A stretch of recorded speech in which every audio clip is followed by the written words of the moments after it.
So hello everyone, this is Harsh. Welcome to the video. So आज से मैं कुछ शुरू करने वाला हूँ, दैट इज सीईटी सीरीज। यानी कि आज से एग्जैक्ट, जैसे कि सीईटी का नोटिफिकेशन आ चुका है, तो आज से एग्जैक्ट 2 महीने बाद, मतलब अप्रोक्स यू हैव 50 डेज, 50 दिन बाद सीईटी राजस्थान का एग्ज़ाम होगा 12th लेवल।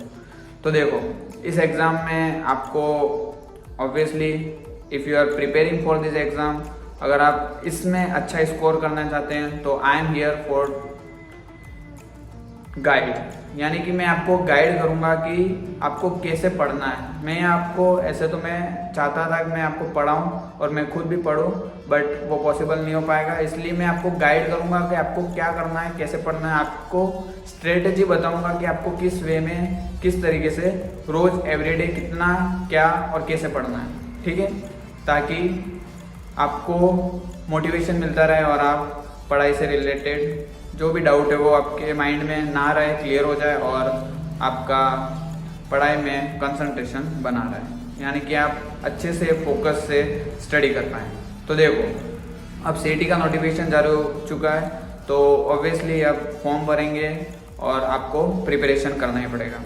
तो देखो, सीईटी में राजस्थान के बहुत सारे क्वेश्चंस आने वाले हैं, राजस्थान से रिलेटेड, लाइक फेस्टिवल्स हो गया, संस्कृति हो गई, कला, जो भी राजस्थान से रिलेटेड चीज़ें हैं उनसे रिलेटेड क्वेश्चन पूछे जाएंगे।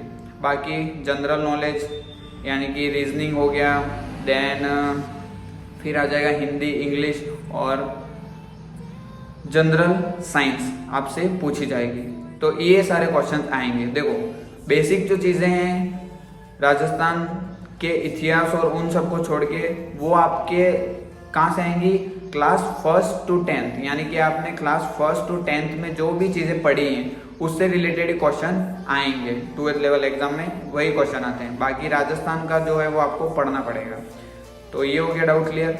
अब देखो, अब इसको साइड में रखते हैं। क्या एक्चुअल में पहले तो आपको डिसाइड करना पड़ेगा कि आपको कितने मार्क्स लाने, यानी कि what is your target in the CET exam. आपको 300 में से कितने मार्क्स लाने। वैसे मेरा कहना ये है कि आपका जो सोच है वो बड़ी होनी चाहिए। अगर आप सोच रहे हो कि मैं 300 में से 110, 120 नंबर ले आऊँ, तो ऐसा मत सोचो। आप सोचो कि 300 में से मुझे 300 पूरे नंबर लाने हैं, कुछ भी हो जाए। You have to try for full marks. आपका 100% पोटेंशियल दो। आप ऐसा मत सोचो कि इतने नंबर लाने, इतने पूरे मार्क्स लाने, बस मुझे पूरा सिलेबस कवर करना है। That keep in your mind. बाकी प्रीवियस ईयर क्वेश्चन को अच्छे से रिवाइज करो और जितना हो सके प्रैक्टिस करो। यानी कि आप ऐसा माहौल बनाओ कि आप एग्ज़ाम में बैठे हो और एग्ज़ाम दे रहे हो। यानी कि जब तक आप एग्ज़ाम को पहले दोगे नहीं, मतलब एग्ज़ाम सेंटर में बैठने से पहले आप खुद घर पे बैठकर वो एग्ज़ाम दोगे, तभी आपको एक क्लैरिफिकेशन आएगा माइंड में कि आपको कैसे एग्ज़ाम करना है, कैसे पेपर देना है, ठीक है। तो टारगेट क्लियर करो। सेकंड, क्या सच में आप सीईटी एग्ज़ाम देना चाहते हो, सच में आप पढ़ना चाहते हो, सच में आपका स्टडी में इंटरेस्ट है, आप सच में जॉब चाहते हो इसलिए आप ये कर रहे हो, तो ही पढ़ना। बिना काम का पढ़ाई में टाइम वेस्ट मत करना। अगर आप पढ़ाई के लिए बने हो तभी पढ़ाई करना, otherwise just leave this topic. आप पढ़ाई छोड़ दो, आप सीधा बोल दो घर पे कि मुझे पढ़ना नहीं, मुझे कुछ और करना है। फालतू में अपना टाइम वेस्ट मत करना। थर्ड थिंग, क्या होगा अगर आपने सीईटी एग्ज़ाम में अच्छे मार्क्स ले आए। तो देखो, बहुत सारे ऑप्शंस ओपन हो जाएंगे आपके लिए। आपको एक मतलब क्लेरिफिकेशन आ जाएगा कि आपको आगे क्या करना है। ऑब्वियसली अगर आप सीईटी का एग्ज़ाम दे रहे हो तो आपको पहले से पता होगा कि आपको आगे क्या करना है, इसलिए आप सीईटी का एग्ज़ाम दे रहे हो। बट फिर भी कुछ बच्चे होते हैं जो दूसरे दोस्तों से और उनसे सुनते हैं सीईटी का एग्ज़ाम है, चलो हम भी भर देते हैं, पास हुए तो ठीक, अदरवाइज चलेगा। नहीं, आप ये चीज़ करोगे तो आपके लिए वो, फिर आप पढ़ाई के लिए बने ही नहीं हो। आप पढ़ाई मत करो, आप कुछ और करो, ठीक है। तो दैट इज़ थिंग। बाकी सिलेबस कम्प्लीटली देख लेना क्या है, उस सिलेबस के हिसाब से क्वेश्चंस आएंगे। 1 to 10th क्लास में जो भी आपने पढ़ा है उससे रिलेटेड क्वेश्चन भी आएंगे। बाकी राजस्थान का, और एवरीडे मैं आपको बताता रहूँगा कि आज ये टॉपिक पढ़े, ये टॉपिक पढ़े, जिससे कि आपको एक क्लैरिटी रहेगी माइंड में कि आपको ये चीज़ें आज पढ़नी है। देखो अब आपको कितने घंटे पढ़ना है, दैट इज़ द क्वेश्चन। आपके पास 50 दिन ही बचे हैं, इस 50 दिन में आपको कितने घंटे पढ़ना होगा। तो देखो आपको इन 50 दिनों में क्या करना है। 50 दिन में आप मान लो 40 दिन है आपके पास, क्योंकि 10 डे रिवीजन के ले लेते हैं अपन। तो 40 दिन आपको कैसे पढ़ना है, कैसे पढ़ना है ये छोड़ो, कितने घंटे पढ़ना है एवरीडे वो सुनो। 4 से 5 घंटे आप रोज पढ़ोगे, दैट्स इनफ। आपको 4 से 5 घंटे इतना अच्छे से व्यवस्थित पढ़ना है, कंटिन्यू मत पढ़ना।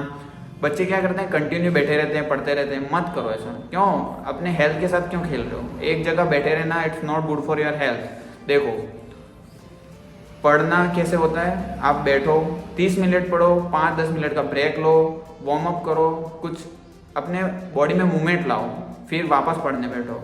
बच्चे क्या करते हैं 3-3, 4-4 घंटे बैठे ही रहते हैं, पढ़ते ही रहते हैं, लिखते ही रहते हैं, और पूछते हैं तो कितना पढ़ लिया, तो इतना पढ़ लिया, इतना पढ़ लिया।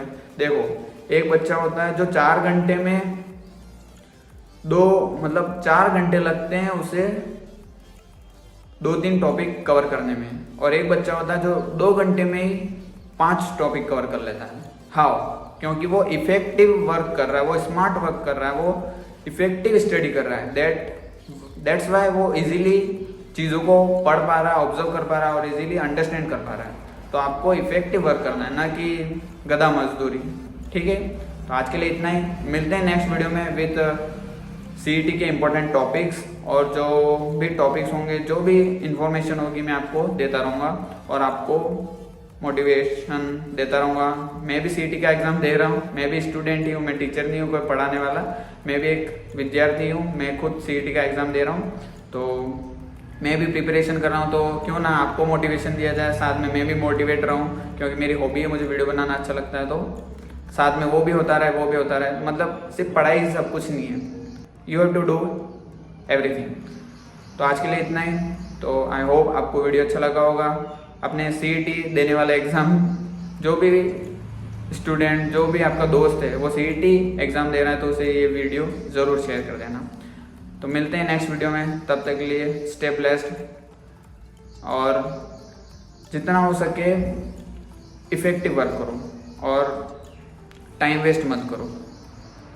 ठीक है, मैं खुद एक स्टूडेंट हूँ, अब पढ़ाना पॉसिबल नहीं हो पा रहा है, इसलिए मैं यहाँ पर ट्राई कर रहा हूँ कि जितना हो सके मैं खुद भी पढ़ सकूं इस बहाने, इसलिए मैं ये कर रहा हूँ। चलो व्हाटएवर, मिलते हैं नेक्स्ट वीडियो में with very very important topic. मैं आपको टॉपिक बता रहूँगा, ये पढ़ना है, इतने घंटे पढ़ना है, तो आज से ही पढ़ाई शुरू कर देना। All the best to all the students, मिलते हैं जल्दी। व्हाट इज़ योर टारगेट, मुझे कमेंट करके ज़रूर बताएं। व्हाट यू थिंक, आपके कोई भी क्वारी हो, कुछ भी क्वेश्चन हो, तो मुझे मेल कर दे या कमेंट कर दे, मैं आपको आंसर ज़रूर दूंगा। तो मिलते हैं नेक्स्ट वीडियो में, तब तक के लिए जय श्री कृष्ण।